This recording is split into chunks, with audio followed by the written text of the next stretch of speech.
মানে বেনজির কি এমনি এমনি আসলে সাধারণ একটা পরিবার থেকে উঠে এসে বাংলাদেশ পুলিশের আইজিপি যে পদটা বাগিয়ে নেওয়া, এছাড়াও র্যাবের খুবই গুরুত্বপূর্ণ পদে থাকা, এর পাশাপাশি আওয়ামী লীগ সরকারের সময় একজন মন্ত্রী এমপি, বা কিছু কিছু ক্ষেত্রে আমার কাছে মনে হতো যে ওনাদের কাছে প্রধানমন্ত্রী সম্ভবত অসহায় ছিল, বা শেখ হাসিনা তিনি নিজেও অসহায় ছিলেন। এই মালটাকে আপনি দুবাইয়ে যে সিস্টেমে গ্রেপ্তার করা হয়েছে বা তার বন্ধুর মাধ্যমে তাকে গ্রেপ্তারের সিস্টেম করানো হয়েছে, তো ফাইনালি তাকে কি বাংলাদেশ ফেরত আনতে পারবে? অর্থাৎ ক্ষমতাসীন বিএনপি সরকার তারা কি ফেরত আনতে পারবে? সরকারের পক্ষ থেকে সর্বোচ্চ দৌড়ঝাঁপ করা হলেও মাস্টার স্ট্রোক যেটাকে বলা হয়, সেই চাল চেলে বসেছে বেনজির। আর তার এই চাল যদি ধরেন কাজে লাগে, দেন বেনজিরকে বাংলাদেশে রিটার্ন করানো দুবাই এবং বাংলাদেশের মধ্যে যেই চুক্তি আছে সেই চুক্তিতে আসলে এক প্রকার অসম্ভব হয়ে পড়বে। অর্থাৎ শেরের উপর সোয়াশের এই কাজটাই করে বসছে। মানে সামহাও আইজিপি সারা বাংলাদেশ পুলিশকে চালাইছে, এমনি এমনি না, একটা রাজনীতি তো তার মাথায়ও আছে।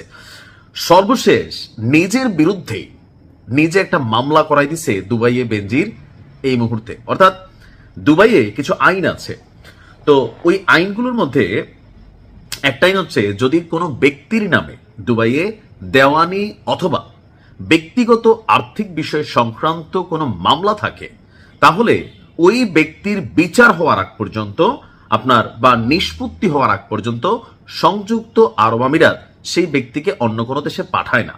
তো এই মুহূর্তে লেটেস্ট আপডেট হচ্ছে, সর্বশেষ লেটেস্ট আপডেট হচ্ছে, দুবাইয়ের একজন ব্যবসায়ী বলছেন বেনজির আহমেদ আপনার তার নামে সম্ভবত আজকে অথবা কালকে একটা মামলা হয়েছে। মামলাটা হচ্ছে অপরাধের অভিযোগ তোলা হয়েছে, মামলা এটাতে প্রসেসিং আছে। এটা কি যে তার বিরুদ্ধে আর্থিক অপরাধের অভিযোগ তোলা হয়েছে।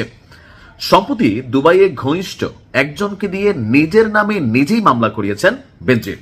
দুবাইয়ের একাধিক সূত্র বলছে যে এটি মূলত বেনজিরের বাংলাদেশে প্রত্যর্পণ ঠেকানোর চেষ্টা, অর্থাৎ এ বিষয়ে যেন তাকে বাংলাদেশে পাঠানোর সুযোগ না হয়, কারণ 30 দিনের মধ্যে তাকে কিন্তু সরকার নিয়ে আসবে এই মুহূর্তে। তো এর মাঝখানে ডালমে কালা হিসাবে ঢাইলা দিছে কি একটা মামলা। বেনজির আহমেদের আইনি বিষয়ে দেখভালের দায়িত্বপ্রাপ্ত ব্যক্তিদের কাছে জানতে চাইলে তারা অনেকে অস্বীকার করলেও যে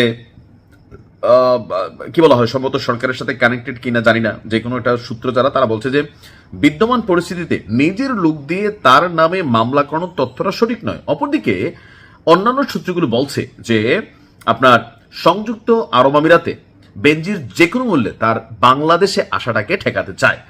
মূলত ঢাকার প্রতিনিধিদের দৌড়ঝাঁপের বিষয়টি টের পেয়ে আইনি ফন্দি এঁটেছেন বেনজির, অর্থাৎ সরকারের যারা প্রতিনিধি আছে তারা তাকে যে কোনো মূল্যে বাংলাদেশ আনতে চাচ্ছে।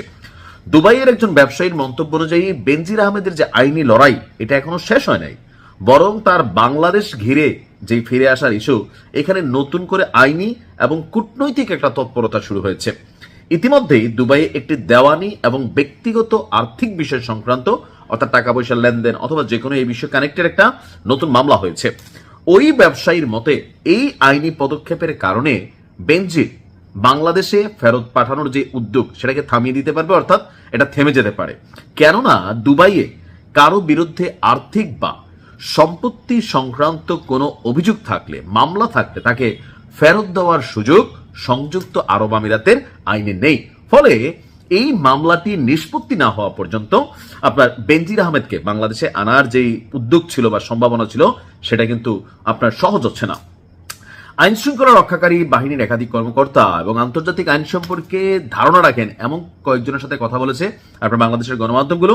তারাও বলছে আন্তর্জাতিক প্রত্যর্পণ প্রক্রিয়ায় অভিযুক্ত ব্যক্তি অনেক সময় স্থানীয় আদালতে বিভিন্ন ধরনের মামলা করে থাকেন। এইসব আবেদনের মাধ্যমে তারা বেসিক্যালি বিচারিক সুরক্ষা চান, গ্রেপ্তারের বৈধতা চ্যালেঞ্জ করেন অথবা প্রত্যর্পণ কার্যক্রম শেষ না হওয়া পর্যন্ত স্থানীয় আদালতের তত্ত্বাবধানে থাকার সুযোগ চান। আইন বিশেষজ্ঞের মধ্যে এসব উদ্যোগ আন্তর্জাতিক অঙ্গনে অস্বাভাবিক নয়। তো বেনজির আহমেদের ক্ষেত্রেও দুবাইয়ে এমন আইনি পদক্ষেপ নেওয়ার বিষয়টি জোরালোভাবে সামনে আসছে, তবে এ বিষয়ে সরকারিভাবে তেমন কোনো মন্তব্য এখনো কেউ করতে রাজি হয়নি। আর বাংলাদেশ সরকার বলছে ইন্টারপোলের রেড নোটিসের ভিত্তিতে তাকে গ্রেপ্তার করে সিস্টেমে নিয়ে আসবে। তো আমার কাছে মনে হয় যে এটা আসলে কারণ এখানে সূত্রগুলা বিভিন্নভাবে যতটুকু সূত্র আমরা দেখছি যে বেনজির আহমেদের আইনি বিষয়ে দেখভাল করে একজন ব্যক্তি বলছেন যে বর্তমানে তার জামিন নিয়ে ব্যস্ত, অর্থাৎ সরকারের কাছে আনার আগে তার জামিন করানোর জন্য ওইখানে তার লোক দিয়ে আপনার এই ধরনের কর্মকাণ্ড হয়তো করাচ্ছে। এখন প্রশ্ন হচ্ছে শেষ পর্যন্ত সফল হবে কিনা, হতেও পারে, টাকার তো অভাব নাই, আনলিমিটেড টাকা এরা কামাইছে। সো আর বাংলাদেশে সারা পৃথিবী জুড়ে আপনারা দেখেন কিছু রুলস আছে, অর্থাৎ আওয়ামী লীগ সরকার 17 বছর যখন ক্ষমতায় ছিল পৃথিবীর অনেক দেশের সাথে সাথে সুসম্পর্ক ছিল, কিন্তু এত সুসম্পর্ক থাকার পরেও অনেক অপরাধী যারা ইউরোপ আমেরিকার বিভিন্ন রাষ্ট্রগুলোতে বসবাস করত, যাদের সাথে বাংলাদেশ সরকারের বিলিয়নস অফ ডলার বিজনেস ছিল, কিন্তু এদিক থেকে এটা তারা দেয় নাই। ওইখানে বহুত মানবাধিকার আছে যে না এই মুহূর্তে বাংলাদেশে আসলে তাকে এটা করা হবে ওইটা করা হবে, এরকম নানান কিছু তারা আইনজীবীরা কিন্তু এখানে চেষ্টা করবেন, কারণ টাকা তো তাদের আছে। এখন দেখা যাক সরকার আসলে কতটুকু সফল হন। ভালো থাকুন, আসসালামু আলাইকুম।